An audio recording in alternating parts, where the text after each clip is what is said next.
Hi guys, it's Olivia here from Olivia's Catastrophe, and today I'm here to give you my May wrap-up video, nice and on time. I read 10 books in the month of May, which is a good month for me, and I'm going to tell you what I read.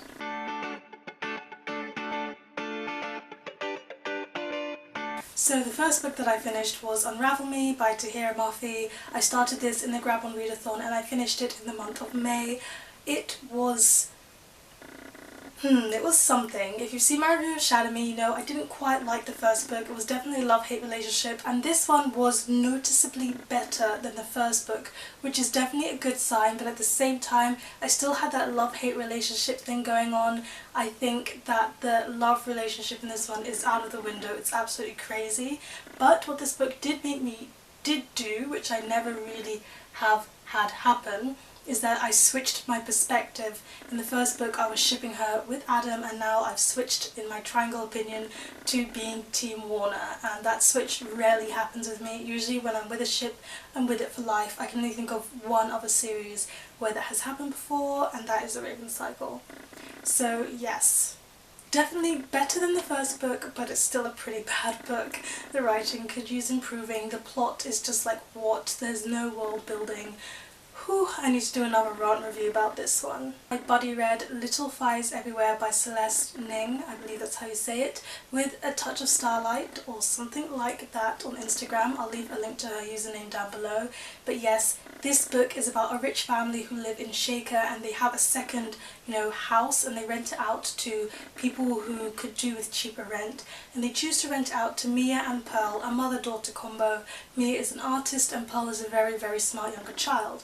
The family that rents it out are called the Richardsons, and they have 3 children, and these 3 children get very close to Pearl, who is Mia's one child, and as their lives tangle together there are some secrets that are uncovered on both sides of the friendship group, and as well as that there's this huge court case going on about the motherhood of a child. This description of the book doesn't even begin to cover all the depths that this book goes into. I was absolutely addicted while I was reading. It's so well written. As you can see, the title is Little Fires Everywhere, and the metaphor and the use of fire as a symbol is just carried throughout the whole book, but it's done so subtly.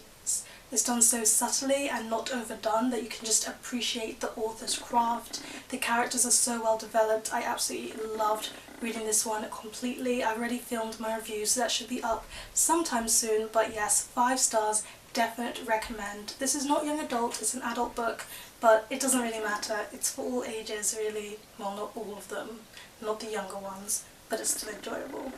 Then I went on to read Americanah by Chimamanda Ngozi Adichie for my course. I wanted to love this one a lot more. I've been highly anticipating it, but I couldn't love it as much as I wanted to.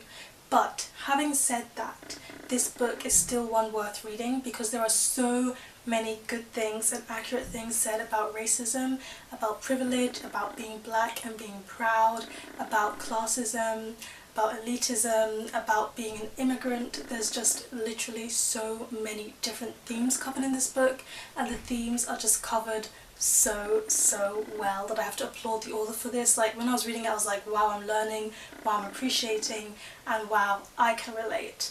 But at the same time, I didn't like any of the characters, and because I couldn't quite like any of the characters, it meant I didn't feel a connection to anybody while I was reading. And seeing as this is a character-driven book, seeing as it's based on real life, it's not really a plot-driven book.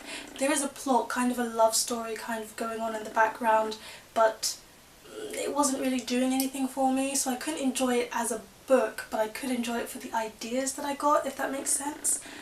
I'm a bit disappointed because I did want to love it more, but it was still an okay read. But don't be fooled by the size of my copy. If you get bigger font, because my font is miniature, this book is huge. This is a huge book, and I had to read it within 2 weeks for my course. It was not easy to read a book I wasn't very much enjoying very quickly when it was so long.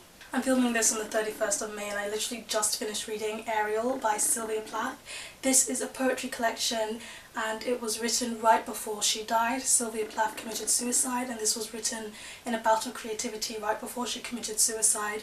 So if you think this is going to be a light-hearted poetry collection, you already know that is not going to be a case. It has a lot of dark and heavy thoughts about womanhood, about the duties of a woman, about suicide, death, religion, motherhood. It's just really lots of raw thoughts and feelings and emotions all put into poetry. Some of the poetry, well, all, let me just correct myself there. All of the poetry is really beautifully and carefully written. I like to annotate my favourite poems, and I annotated every single poem in this collection. I absolutely loved it. Sylvia Plath is my favourite poet of all time. This is my favourite poetry collection of all time. I'd read like most of the poems before I actually read this whole bind-up, and it's one of the best books, collections I've ever written. I didn't write it. It's one of the best books I've ever read. That's how much I enjoyed this one. If I could give it 10 out of 5 stars, I would. And if you are going to buy an edition of this book, I highly recommend this Faber edition because it's beautiful. The end paper is also beautiful, and it's just... I have no words for how emotionally heavy but amazing this read is. I also read Looking for Day by David A. Wilson. This is a first book in a fantasy series, and the main character, Nara, has magic, but she's been told to hide that magic until she has to use it to save her friend during a ritual that their town does. They are then hunted, and she kind of is on the run with her dad and her friend, Michael, and they come in contact with lots of magic, lots of quests and things like that. And Nara also has a twin sister that she didn't know she had. They were conjoined twins and they were separated, hence the scar on her back, and she wants to go and find her sister. I did enjoy this fantasy novel well enough, but at the same time it was very much had first book syndrome, and that is what I call when the first book is very much clearly a setup for the rest of the series. So you're introduced to a lot of characters, you're introduced to a villain just for this book, but they're kind of not very well developed because you know they're just there to have some plot at the end of this book.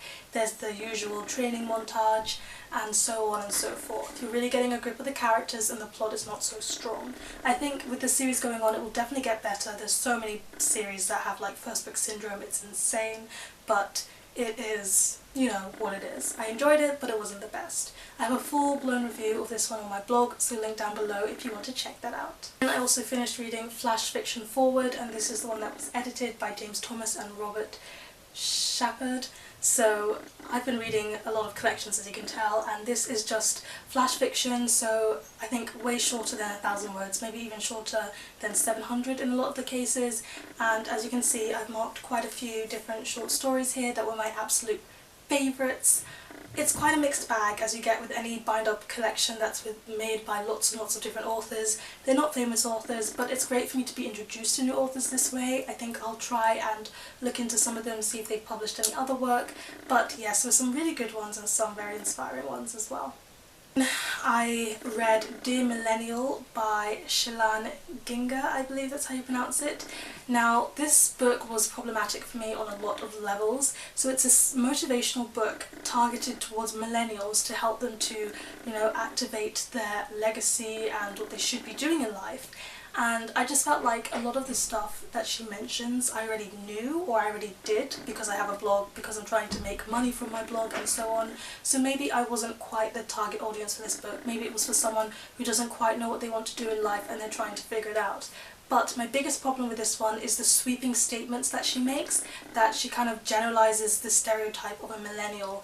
I think what the problem with the term millennial is that it encompasses so many people. You can't make certain distinct sweeping statements and expect everyone to be able to relate to it or to fall underneath that. And I think it's okay to some extent when it comes to self-help, because you have to make some sweeping statements. But I think it was the tone when she made them, it sounded quite condescending or quite a bit like, I have this and you don't, and here's how you can get it, but I'm the one who's telling you.